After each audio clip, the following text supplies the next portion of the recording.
Once upon a time, there was a girl named Chamaka. She was just 22 years old, but life had already beaten her in so many ways. Her eyes always looked tired, not because she was lazy, but because she never truly rested. Her baby Somto was just 6 months old and she was raising him alone. No mother, no father, no husband, no family. Chiamaka grew up in an orphanage in Enugu. After she left, things only got harder. She did laundry for people, cleaned gutters, sold fruits at street corners, anything to feed her baby. She never begged. Even when her stomach made loud noises from hunger, she would rather sleep than stretch her hand out to anyone. But something inside her refused to give up. Maybe it was because of Somto, or maybe because she had once seen a woman on TV say, "Sometimes one good opportunity can change your whole life." So that morning, Chamaka tied her baby to her back with a faded wrapper, carried her one small nylon bag, and headed to the bus park. She had managed to borrow some money from Mama Chica, the woman who sold pap and akara on her street. She used that money to buy a cheap flight ticket to Lagos. She didn't even know what Lagos truly looked like. She had only heard stories, but she had gotten a number of a woman who worked in a factory there. The woman told her there might be cleaning jobs available, and if Chiamaka could come, she might be able to start. That was all she needed, a chance. At the airport, Chiamaka felt like a fish dropped in hot pepper soup. Everyone looked so clean and sharp. Some women wore high heels that made click-clack sounds on the floor. Men held phones and talked loudly about dollars and meetings. She looked down at her faded gown. Her baby had stained it with pap. Her sandals were dusty. She carried Somto in her arms now, rocking him gently. He had been crying all morning. His fever had come back, but she didn't want to miss the flight. The moment they announced boarding, her legs felt weak. She held Somto tighter and followed the crowd. When she entered the plane, her mouth opened a little. Everything looked like a movie scene. The chairs were blue and shiny. Cold air blew gently from above her head. A kind hostess helped her find her seat. Chamaka settled beside the window and adjusted Somto on her chest. He was now awake and kicking. Just then, the man who would sit beside her arrived. He wore a clean dark suit. His wristwatch sparkled like water under the sun. He looked expensive from head to toe. His face was calm, his beard well-shaped, and his scent reminded her of something soft and rich. She quickly turned away. The man sat down quietly and glanced at her and the baby. Then he smiled. "Hello," he said, his voice deep but gentle. "Good afternoon, sir," Chiamaka replied quickly. "What's his name?" he asked, nodding at Somto. "Somto," she said. "Sorry for disturbing you. He has a little fever." "No problem," the man said. "Babies cry. It's not their fault." Chiamaka didn't expect that reply. Most people frowned or hissed when Somto cried, but this man was different. The flight took off. As the plane rose into the sky, Somto started to cry again. Loud, sharp cries. People began turning their heads. Some rolled their eyes. One woman in front even muttered, "God, I hope this is not how this whole flight will be." Chiamaka's hands shook as she tried to calm her baby. "Shh, Somto, please," she whispered, bouncing him gently. "Please now, stop. Just for today. Don't cry, please." But the baby didn't stop. He cried louder. She rocked him. She patted his back. She gave him water. Nothing worked. Then the man beside her stretched out his hand. "May I?" he asked. Chiamaka blinked in confusion. "Let me try," he said again, smiling softly. She hesitated, then handed over the baby. Somto stopped crying almost immediately. The man chuckled. "Maybe I have magic," he said. Chiamaka sighed in relief and smiled. "I'm really sorry," she said. "This is his first time on a plane. Everything is new to him." "It's all right," the man replied. "It's my 100th time, but sometimes I still get scared too." That made her laugh a little. Minutes passed. Somto slept in the man's arms. Chiamaka leaned back in her seat. Her eyes grew heavy. The cold air, the stress, the hunger, the worry, all mixed together. Before she knew it, she leaned slightly to the right, her head resting on the man's shoulder. She didn't mean to, but her body was too tired to care. The man didn't move. He looked down at her. Then he looked at the baby in his arms. Something deep in his chest stirred. It was strange. He didn't understand it, but it made him stay still. For almost an hour, Chiamaka slept peacefully. Somto snored softly in the man's arms. The plane moved smoothly in the sky. Nobody disturbed them. When the pilot announced that they were about to land, Chiamaka woke up. Her eyes widened the moment she realized where her head was. "Oh my God, I'm so sorry, sir," she said, jumping back. "I didn't mean to." "It's fine," the man interrupted gently. "You needed the rest." She looked at Somto in his arms and panicked. "My baby!" "He's fine," the man said, handing him over. "He slept well." As she adjusted the baby on her chest, she noticed something. Somto was playing with the man's wristwatch, pressing his small fingers on the shiny surface. She gasped. "I'm so sorry, sir. Please, I didn't know." "He didn't break it, did he?" The man smiled. "He didn't. He just has good taste." Chiamaka blinked again. Who was this man? Why was he so kind? The plane landed. People began standing and bringing down their bags. "Thank you," Chiamaka said, looking at him with honest eyes. "Thank you for everything. I don't know your name, but God bless you, sir." The man stood up slowly and reached for his briefcase. "Take care of Somto," he said. "And what's your name?" "Chiamaka," she replied shyly. He nodded. "I'm Darlington." He stepped aside to let her pass. She walked off the plane, not knowing that the man she had just leaned on was Darlington Obi, one of the most powerful CEOs in Nigeria. Outside the airport, Chiamaka wrapped her baby tighter and joined the crowd. She had to take a long bus ride to the woman's house who promised her the job. Her legs ached, her stomach growled, but her heart was light. She didn't know why. Maybe because for the first time in a long time, someone had treated her with respect. Back inside the airport lounge, Darlington stood with his phone to his ear. "Ucha," he said to his assistant, "I want you to do something for me." "What's that, sir?" "The girl I sat with on the plane. Her name is Chiamaka. She has a baby named Somto. I want you to find out everything about her." "Why, sir?" Darlington looked through the glass at the direction she had gone. "Because something tells me her story is not ordinary." The sky in Lagos was hot and heavy. Chiamaka stepped out of the airport and looked around. Her baby Somto had started to cry again. She adjusted him on her chest and clutched her nylon bag tighter. She had no idea where she was exactly, only that the address she was going to was in Ajagunle. That was where the woman from the factory said she lived. She walked for minutes until she found a small kiosk.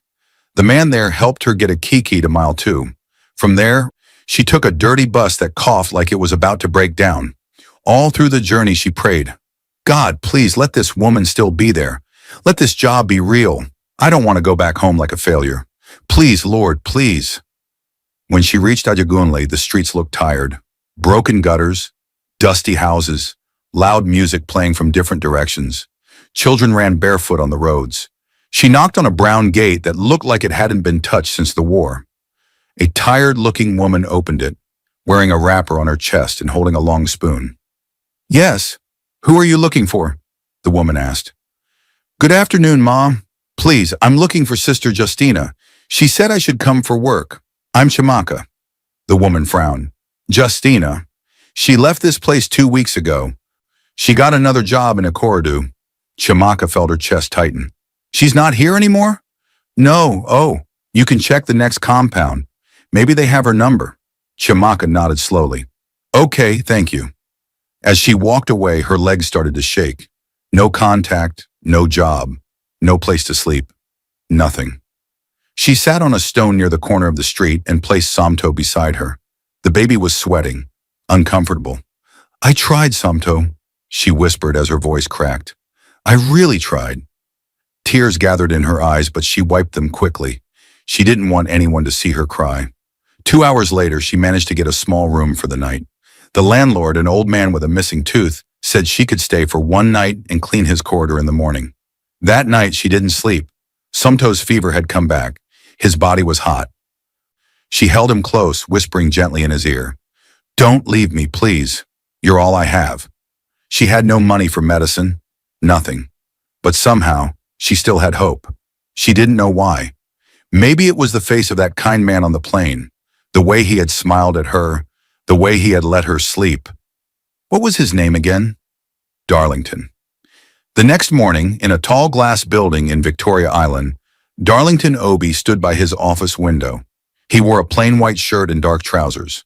His tie hung loosely around his neck. He wasn't thinking about the new investors. He wasn't thinking about the meeting he was supposed to have in 15 minutes. He was thinking about her. "Sir," his assistant Uche said, stepping into the room. "I found her." Darlington turned sharply. "You did?" "Yes, her name is Chiamaka Nwoke. She's 22. Grew up in an orphanage. Lost her mother during childbirth. No records of her father. She has no family, no job, no qualifications beyond WEC. Her baby's name is Somtachukwu." Darlington nodded slowly. "Where is she now?" "She's in Ajagunl, a temporary place. I think she was supposed to meet someone for a cleaning job, but the person relocated." Darlington looked down at his hands, then walked to his desk and picked up his phone. "Get the car. We're going there." Chiamaka was sweeping the corridor outside the small compound when the black SUV pulled up. She didn't notice at first. She was busy trying to stop Somto from crawling into the gutter. But the moment she turned and saw the man in the suit stepping out of the car, her heart nearly stopped. She froze, holding the broom tightly. "Good morning, Chiamaka," Darlington said. Her mouth opened slightly. "You? How, sir?" "I hope I'm not disturbing you," he said calmly. "Can we talk for a few minutes?" She nodded slowly, her hands shaking. She picked up Somto and followed him to the car. The other tenants peeped through their windows, whispering. Inside the car, the air was cool. Chiamaka sat on the edge of the seat, too scared to relax. "I asked my assistant to find you," Darlington said. "I hope you don't mind." She blinked. "No, sir. I'm just surprised." "I wanted to see how you were doing," he continued. "You left the plane so fast. I didn't get to ask you. What do you do? Are you working?" She shook her head slowly. "No job, sir. I came to Lagos to find work. I was supposed to meet someone, but she's no longer here." Darlington nodded like he already knew. "I want to offer you something," he said. "But I need you to listen first." Chiamaka stared at him, confused. "I run a charity foundation," he explained. "It's under my company. We work with poor communities, especially women and children. I've been looking for someone to join the team. Someone who understands what it means to suffer. Someone who has been there. Someone honest." She didn't say anything. She was still trying to understand his words. "I think you'll do well in the role," he said. "We'll train you. You'll earn a salary, a place to live, medical care for your baby. You'll work closely with the team, helping people just like you." Her mouth opened again, but no words came out. "I know this is sudden," he said, "but I believe in giving people a chance. Will you accept it?"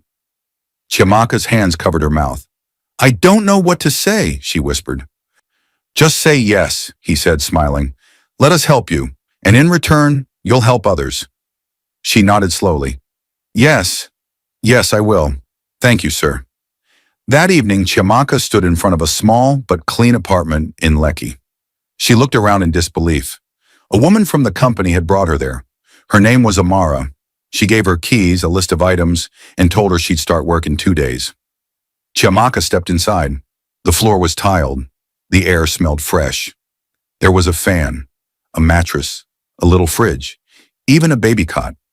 She turned slowly in the room. Somto was asleep in her arms. She sat on the bed, held him tighter, and began to cry.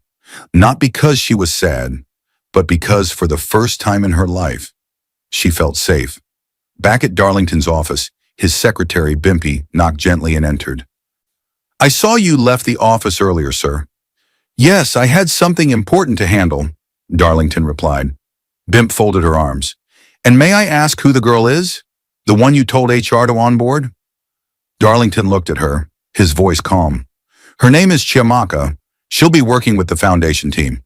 Bimpy's eyebrow twitched. "Just like that?" Darlington leaned back in his chair. "Sometimes the right people don't come dressed in suits." Bimp didn't reply. She just nodded, smiled, and walked out. But the smile didn't reach her eyes.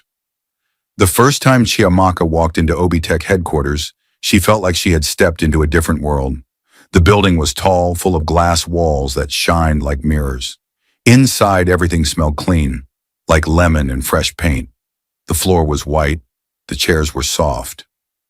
Computers made soft clicking sounds all around. She carried Somto on her back as she stood at the reception desk. A woman in a black skirt and heels looked at her with surprise. "Can I help you?"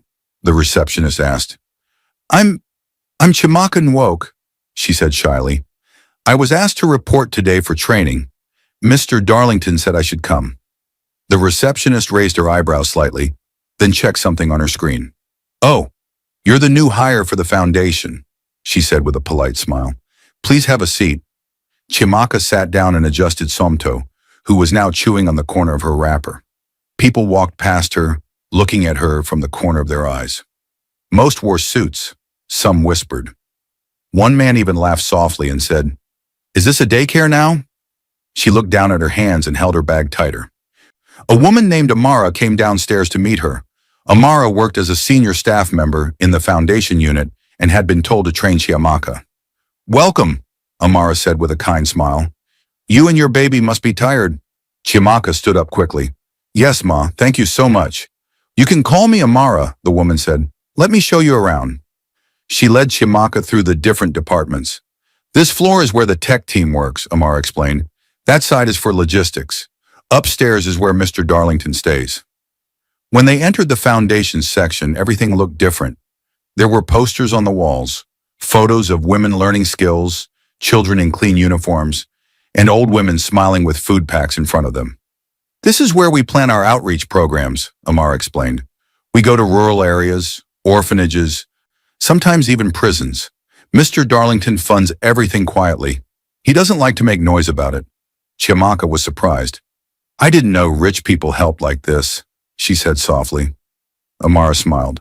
"Some do, some don't, but Mr. Darlington is different." Chimaka nodded. She already knew that. By the second week, she had started learning how to enter data, make calls, and help pack supplies. She worked hard, never complained, and always asked questions. She was quiet but smart. Everyone in the foundation unit liked her, except one person, Bimpy, Darlington's secretary. Bimpy had been working at Obitech for 4 years. She always wore the sharpest clothes, heels that clicked like a soldier's boots, and her nails were always painted red. She had noticed everything. The way Darlington spoke gently to Chimaka. The way he once paused in a meeting and asked someone to check if Chimaka had eaten. The way he smiled when Somto giggled in the hallway. One morning, Bimpy stood near the printer and watched Chimaka pass by with Somto tied on her back. Bimpy muttered. "Office work with wrapper and baby. Interesting." Another staff beside her chuckled. "That's the CEO's new project, I heard." "Project?" Bimpa asked, turning. "You haven't heard? They say she's staying in one of his apartments. In Lekio." "Really?" Bimpy's voice sharpened. One cleaner said the car that picks her up sometimes is the same car Mr. Darlington uses." Bimpy smiled tightly but said nothing more. She walked back to her desk, sat down, and stared at the glass door to Darlington's office. Inside, Darlington was in a meeting with a group of managers. Chimaka had just walked in to drop a report. She placed it on the table, nodded respectfully, and turned to leave. As she walked out, one of the older men leaned toward Darlington and joked, "Sir, are you planning to open a creche upstairs soon?" Everyone laughed. Darlington looked at him calmly. "Is that a problem?" No, the man replied quickly. "Just asking." The laughter died down. Later that afternoon, Chimaka went to the small break room to eat her lunch. She sat quietly, feeding Somto mashed yams she had packed from home. 2 female staff walked in and opened the fridge. "Did you see the shoes she wore today?" one whispered. "Flat slippers in this company? Ah, if not for Babyface, she wouldn't even pass gate man interview. She's lucky, Shaw. Some of us have master's degrees, but we're still reporting to her now." Chimaka heard everything, but she said nothing.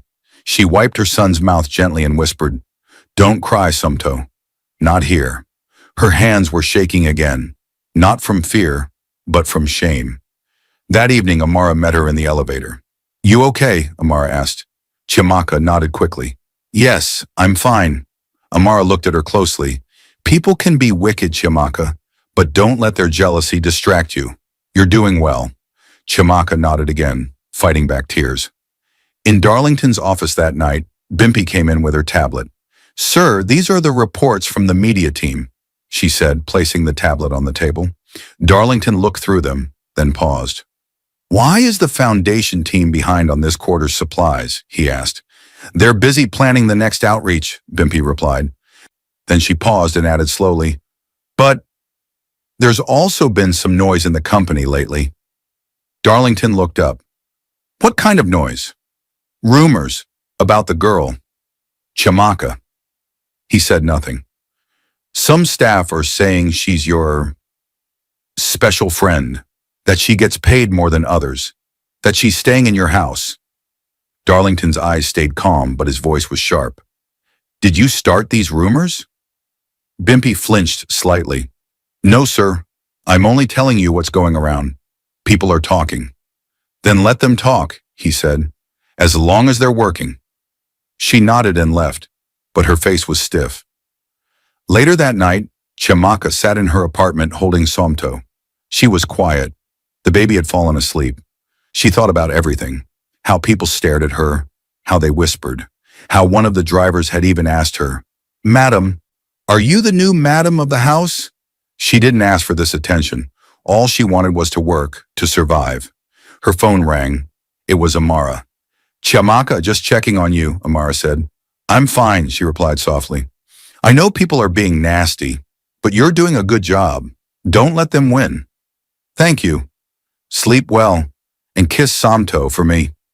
She smiled a little and hung up.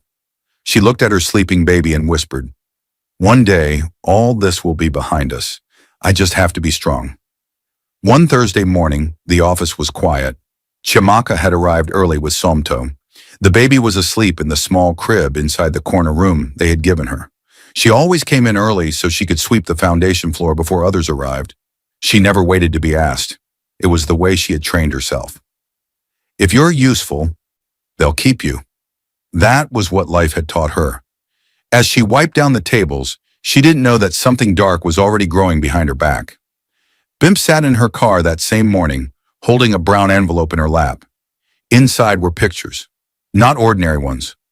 One showed Chamaka squatting beside a gutter, washing clothes. Another showed her standing at a market stall with a baby tied to her back, selling roasted plantain. There was even one of her begging someone in front of a pharmacy, her hands stretched out, her face desperate. Bimp looked at them one by one and smiled to herself.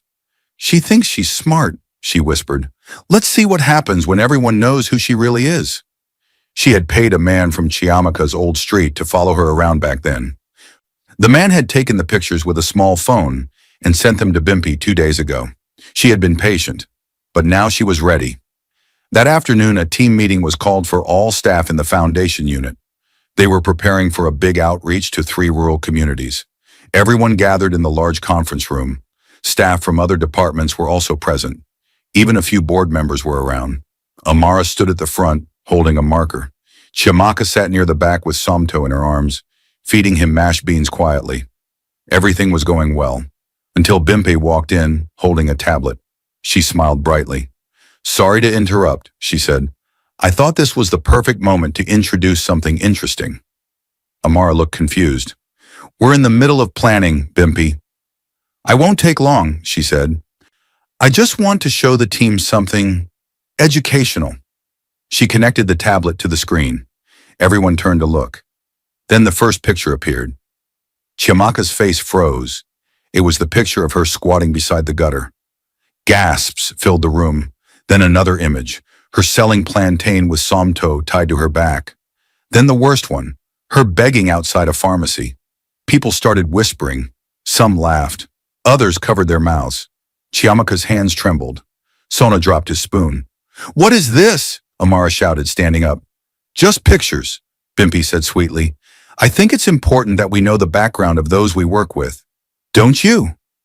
Chiamaka stood slowly, her face pale. Where did you get those? She asked quietly. Bimpy smiled. Oh, I have my ways. We just like to know who is representing our company to the public. Someone from the back whispered, So it's true? She used to beg on the street? Another person said, No wonder the CEO took pity on her. Chiamaka looked around. Everyone's eyes were on her. Not with respect, but pity. Or worse, disgust. She turned and walked out of the room without a word. Inside her small office, she sat on the floor, holding Somto tightly. Tears rolled down her cheeks. "I didn't do anything wrong," she whispered. "I didn't steal. I didn't lie. Why are they doing this to me?" Her phone rang. It was Amara. She didn't pick. Then it rang again. She wiped her face and answered. "Chimaka, where are you?" Amara asked. "In my office," and she whispered. "I'm coming there right now." A few minutes later, Amara walked in and shut the door behind her. Chimaka didn't look up. "I'm sorry," Amara said. "That wasn't supposed to happen." "I thought I was finally safe," Chimaka whispered. "I thought people saw me as someone useful." "They do. Don't let that woman win. She's jealous. That's all." Chimaka looked up. "She's not wrong. That's my past. I begged. I suffered. I almost gave Somto away. I've done things I'm not proud of." "But you survived," Amara said gently. "And you didn't give up. That's what matters." Just then, there was a soft knock on the door. It opened. Darlington walked in. His eyes were calm but serious. "Amara," he said quietly, "please give us a moment." Amara nodded and stepped out. Darlington sat across from Chimaka. For a moment, he said nothing. He just looked at her face, red and wet from tears. "I heard what happened," he said softly. "Are you okay?" She shook her head slowly. "No. I'm sorry you had to go through that." "Why are they doing this to me?" she asked. "I didn't come here to fight anybody. I just wanted to work, to take care of my child." Darlington sighed. "Sometimes when people see something pure, something honest, they want to break it, because it reminds them of everything they're not." Chimaka looked at him. "Are you ashamed of me now?" His eyes didn't flinch. "No," he said firmly. "I'm proud of you." Her lips trembled. "But they saw everything. Now they'll say I'm only here because I cried on your shoulder." "I brought you here because I saw your strength," he said, "and I won't let anyone turn that into a joke." Chimaka looked down at Somto, who had fallen asleep on her lap. "I can't go back to that life," she whispered. "I don't have another plan." "Then don't go back," Darlington said. "Stay here. Hold your head up. Let them whisper. Eventually they'll get tired." There was a long silence. Then Chimaka nodded, slowly. "I'll stay." Darlington stood. "Good, because we need you." As he walked to the door, Chimaka saw something on his desk. It was a framed picture. A woman, smiling, holding a baby in her arms. "Who's that?" Chimaka asked. Darlington paused. "My late wife," he said.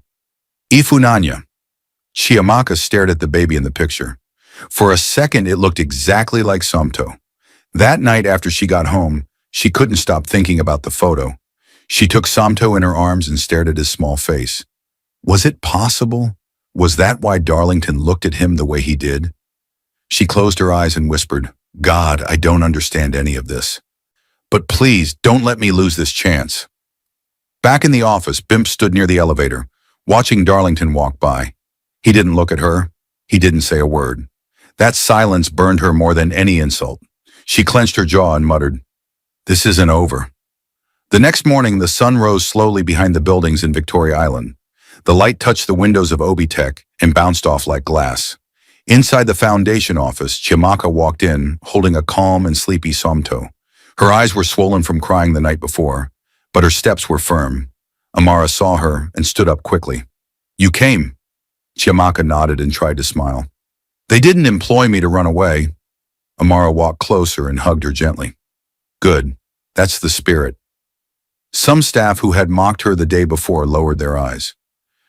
Others whispered fake greetings as she walked past, but she didn't reply them. She had learned something the hard way. If you stop to explain yourself to everyone, you'll never move forward. She sat at her desk, opened her drawer, and brought out her files. She held Somto in one hand and began writing with the other. Today was a new day. No matter what happened yesterday, she was not going to give up.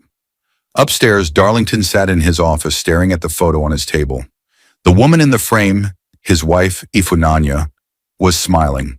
Her arms were wrapped around a baby who looked so full of life. The memory hit him like a cold wind. It had been 2 years since he buried her. 2 years since his heart last knew peace. He stood and walked to the window. His voice was low when he spoke. She would have liked Chimaka, he whispered. She had that same strength. Just then there was a knock. Come in, he said without turning. It was Amara. She stepped in slowly. She's back, Amara said. Darlington nodded once. Good. I just wanted to thank you, sir, for defending her. I didn't do it for her, he said quietly. I did it for the truth. People like her. They remind me of why we started this foundation in the first place. Amara hesitated before asking, Can I ask you something, sir? Go ahead. Why did you hire her? I mean, that day at the airport. What made you even notice her? Darlington turned and walked slowly to his desk. He picked up the photo frame and showed it to her. My wife gave me a message before she died, he said. She said, the woman who will heal your heart will come to you with a baby in her arms. Amara's eyes widened. She said that? He nodded. I laughed when she said it, he added. I told her to rest. She said, you'll know it when you see her. She won't be loud, she won't beg, but her presence will shake you, and her child will touch you in a way no one else has. Amara sat down slowly. And when you saw Chiamaka, I felt something. And when I held that baby, I felt peace, the kind I haven't known in years. Amara stared at him for a while. Then she whispered, So, do you think she's the one? Darlington looked down at the photo again. I don't know, but I know I'm not letting her go. That same day, Chiamaka was sent on her first official outreach. The team was going to a school in Makoko to donate food and books. Amara led the group, and Chiamaka was assigned to document the list of students. They reached the waterside school by boat. The children ran toward them, laughing and shouting. Some wore torn uniforms, some wore none at all. Chiamaka knelt down and greeted a girl who was barefoot. What's your name? She asked. Zainab, the girl said. Are you in school? No, my mummy said I'll go next year. Chiamaka looked at her and saw herself in that little face. That same pain, that same hope.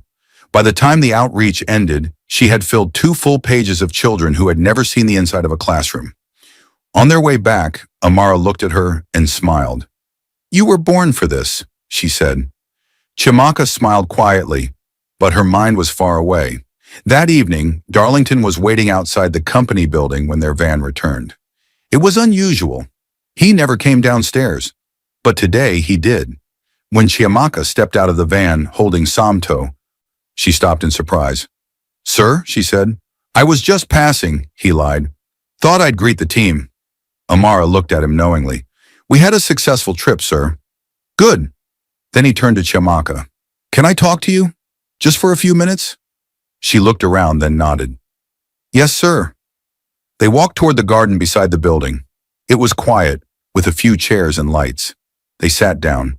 Somto played with the leaves beside them. For a while, no one spoke. Then Darlington broke the silence. I want to tell you something. Something personal. Chiamaka looked up. My wife. Her name was Ifunanya. She died of cancer. She was the light in my life. The one person who truly understood me. I'm sorry, Chiamaka said softly. Before she passed, she said something strange. She said, the woman who will bring peace back into your life will not come rich or perfect. She'll carry her own pain, and she'll carry a child that doesn't belong to you, but will belong to your heart. Chiamaka's hand froze. He turned to her. The first time I saw you, I didn't just see a poor girl. I saw strength. I saw someone who has been through fire and didn't melt. She blinked fast, confused. Sir, I don't understand. I'm not saying this to confuse you, he said. I'm saying it because you need to know that everything that brought you here, it wasn't an accident. Chiamaka swallowed hard. Are you saying your wife's prophecy, you think it's about me? I don't know, he said, but I can't deny how I feel when I see you and Samto. Her heart began to race. I'm just a girl from the street, she said. I don't know how to live in your world. Then maybe my world needs to learn how to live in yours, he replied. Samto crawled to Darlington and touched his shoe. Darlington bent down and lifted him. The baby laughed. Chiamaka watched them. Something warm moved inside her chest. Darlington looked up. You've changed something in me, Chiamaka, and that matters more than all the money in this world. Later that night, Chiamaka lay on her bed staring at the ceiling. Somto slept beside her. She kept replaying Darlington's words in her mind, not because of love, but because of meaning. For the first time, someone saw her. Not her tears, not her shame, not her past, but her strength. She didn't know where this road would end, but she was no longer walking alone. The next week passed quietly, but the silence was heavy. Chiamaka kept her head down. She did her work. She took care of Somto. She greeted everyone politely. But something had changed. People didn't laugh behind her back as much anymore, but they didn't exactly welcome her either. They just watched. She could feel it in the way they paused their conversations when she entered a room, the way their eyes followed her, waiting to catch her doing something wrong.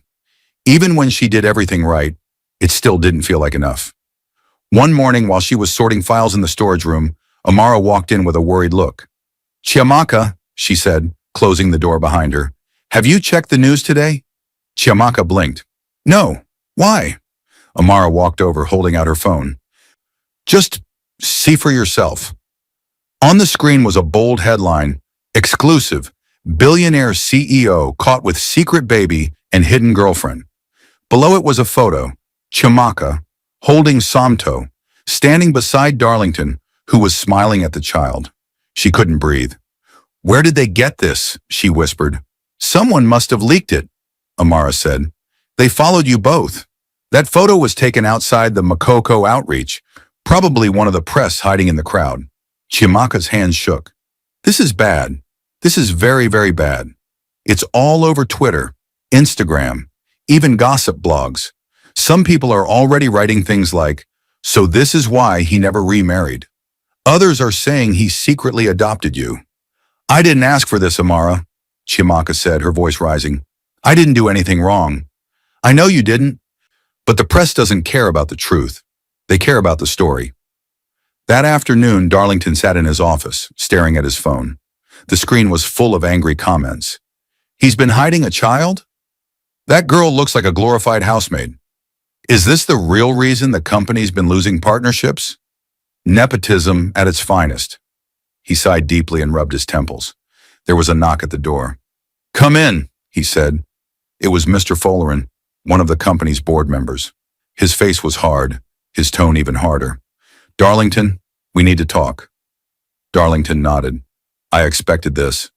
You said this girl was just a staff member, but now her face is everywhere. I didn't leak that story.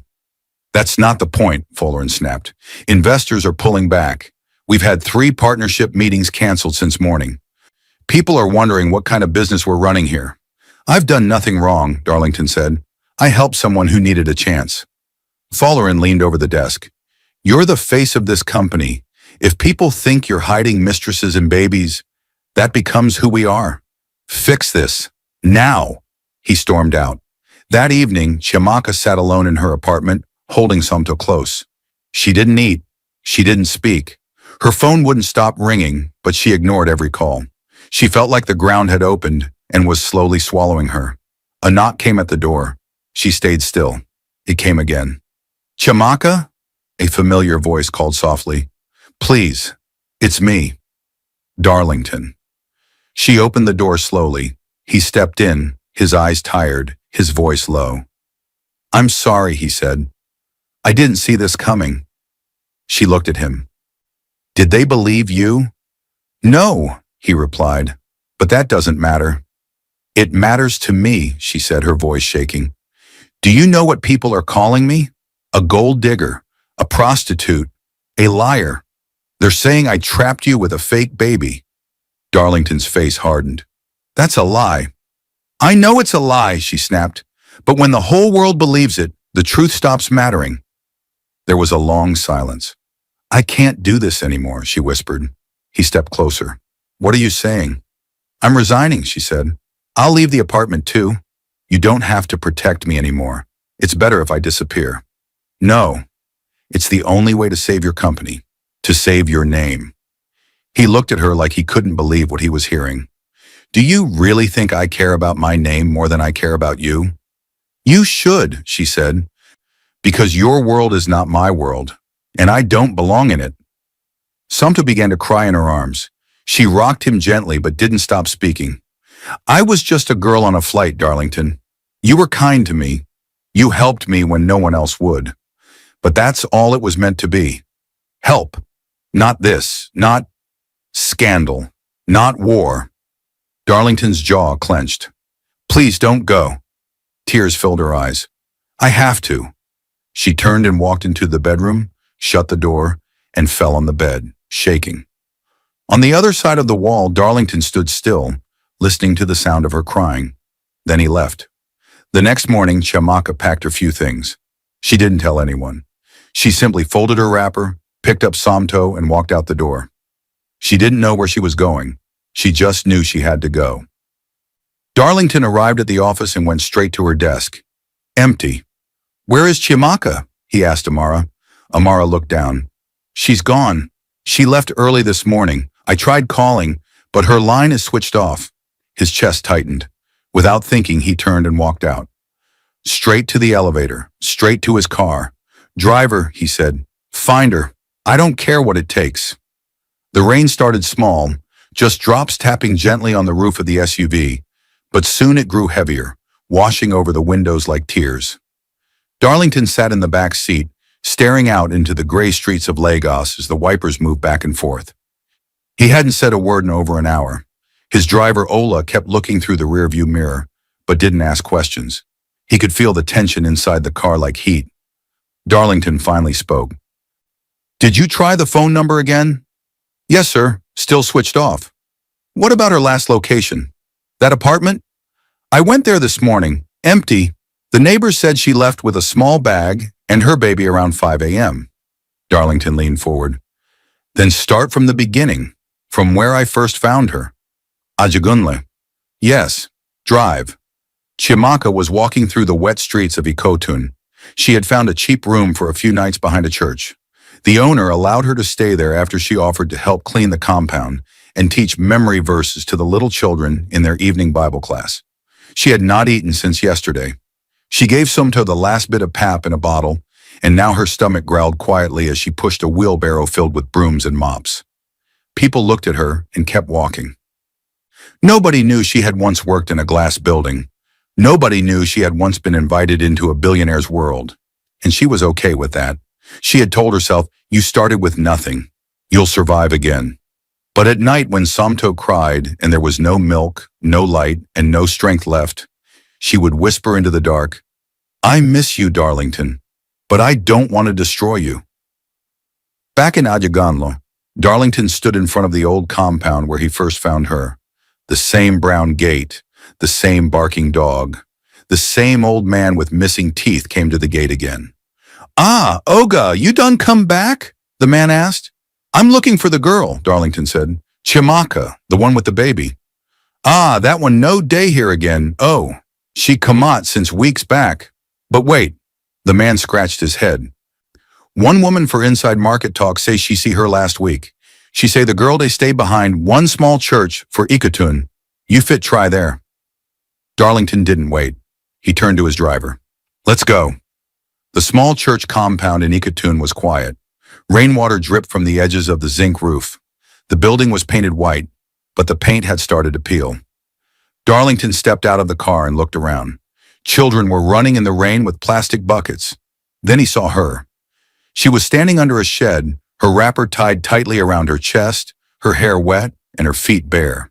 She was carrying a mop, cleaning the cement floor with water and soap. He froze. For a moment, he didn't know how to move. She turned. Her eyes met his. The mop dropped from her hand. Darlington? She whispered. He walked slowly toward her, not saying a word, just staring. Rain soaked the sides of his shirt, but he didn't care. Chamaka bent down and picked up the mop. She turned her back to him quickly and began scrubbing again, hard. Why are you here? She said, her voice shaky. I came to find you, he said. You didn't even tell me goodbye. You didn't need a goodbye. I was just a burden you didn't ask for. Don't say that. She turned to him, eyes full of hurt. Do you know what they said about me online? Do you know what it's like for the whole world to drag your name in the mud just because you leaned on the wrong person's shoulder? Darlington stepped closer. You didn't lean on the wrong person. You leaned on the only person who would have caught you. Her lips trembled. Your investors left you. Your board turned against you. Because of me. And I let them, he said. I let them talk, but I never stopped looking for you. There was silence between them. The only sound was the soft splash of water under her feet. She whispered, "Why did you come?" "Because I love you," he said quietly. Her eyes widened. "I didn't know it at first," he continued. "I thought I was just helping someone. But when you left, it felt like something inside me broke. And I realized, you weren't the one who needed saving. I was." A tear rolled down her cheek. "I don't belong in your world, Darlington." "Then I'll come into yours," he said. "I'll mop this floor. I'll carry that bucket. I'll kneel beside you in church. Anywhere you are, that's where I want to be." She covered her mouth, trying not to cry. He stepped closer and held her hands. "Come home, Chimaka. Please." She looked down at their fingers joined together. She looked at her feet in the dirty water. She looked at her own reflection in the puddle, and she nodded. 2 days later, Obitech Foundation called for a press conference. Cameras lined the room. Journalists whispered as Darlington stepped up to the microphone. He wore a navy blue suit. Chimaka stood beside him, wearing a clean gown and holding Somto, who wore a tiny bow tie. Darlington took a deep breath and spoke.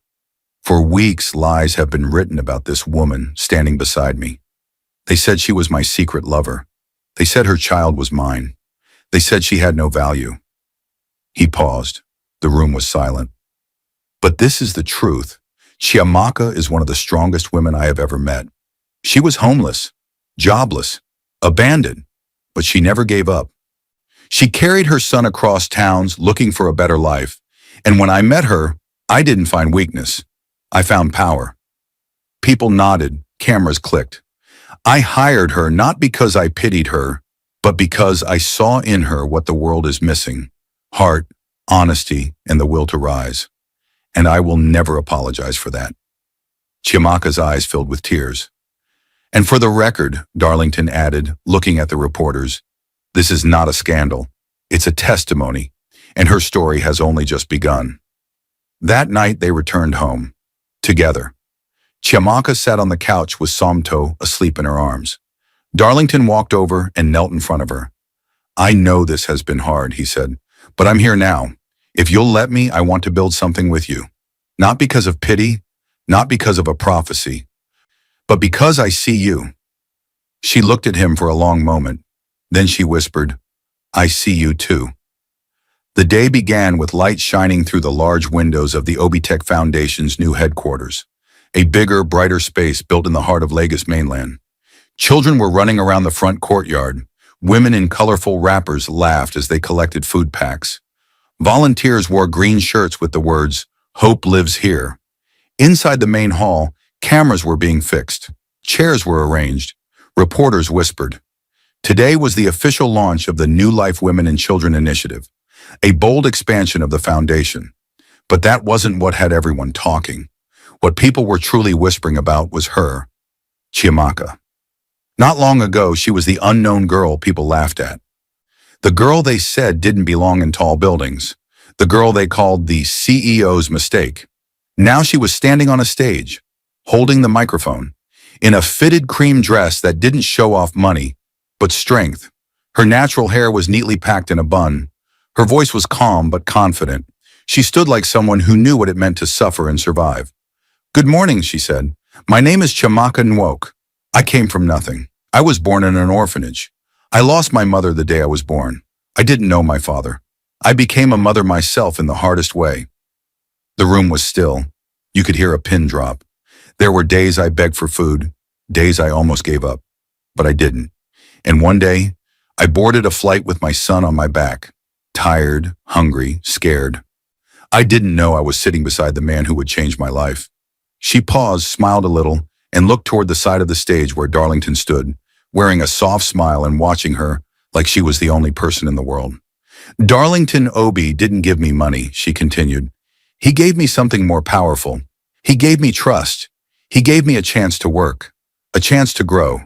A chance to prove that where you're coming from doesn't have to be where you end. Applause filled the room.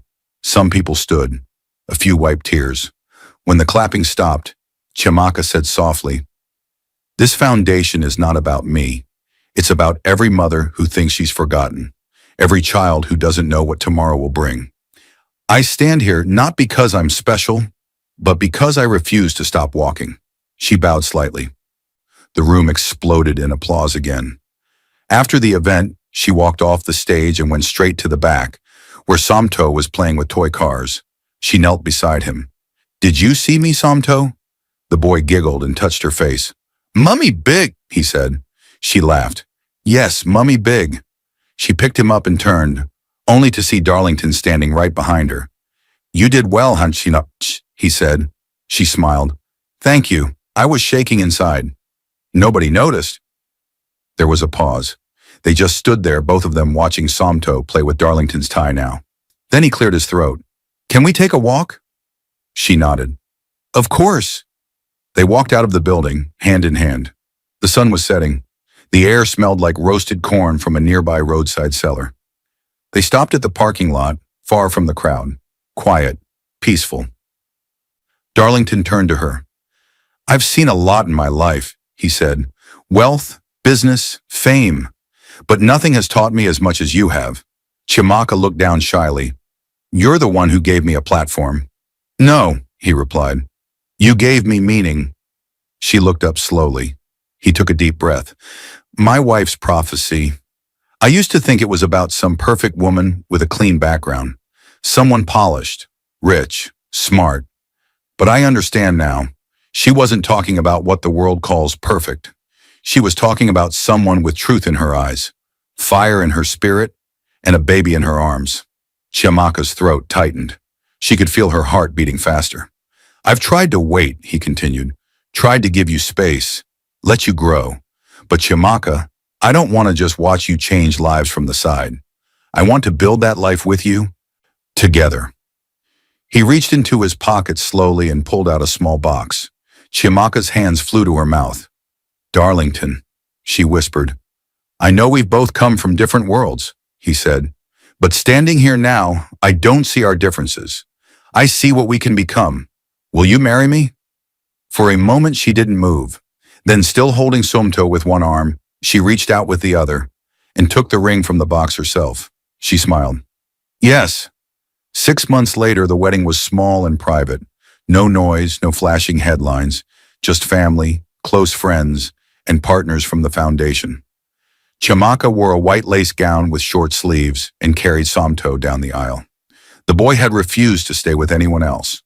Darlington stood waiting at the altar, wearing a gray suit, tears already in his eyes. As they exchanged vows, Chimaka looked him in the eye and said, "You didn't just give me a home, you gave me a future." And he said, "You didn't just change my life, you saved it." After the wedding, things didn't become perfect, but they became real. Chimaka continued to run the foundation with Amara. They expanded into more villages, opened schools, and created a maternity care program called the Somto Project. She also started a training program for young mothers who had been abandoned, showing them how to earn and grow without shame. Darlington continued to run Obitech, but spent more time with his new family. He didn't mind being late for board meetings if it meant feeding Somto or taking Chimaka to the market himself on Saturdays. They had their fights, their disagreements, their tough days, but at the end of every day, they had each other. One Sunday evening, as the sun began to go down, Chimaka stood by the window of their home, watching Somto chase bubbles on the lawn. Darlington came up behind her, wrapped his arms around her waist, and rested his chin on her shoulder. "You know," she said quietly, "sometimes I still ask myself, what if I never got on that plane?" "Then I would have stayed a lonely man," he replied, "and I'd still be selling roasted plantain." He laughed softly. "That flight was a miracle." She turned to face him. "Or maybe, falling asleep on your shoulder was my destiny." He kissed her forehead, and she whispered, "Sometimes the seat you take in life's journey decides the miracle that finds you."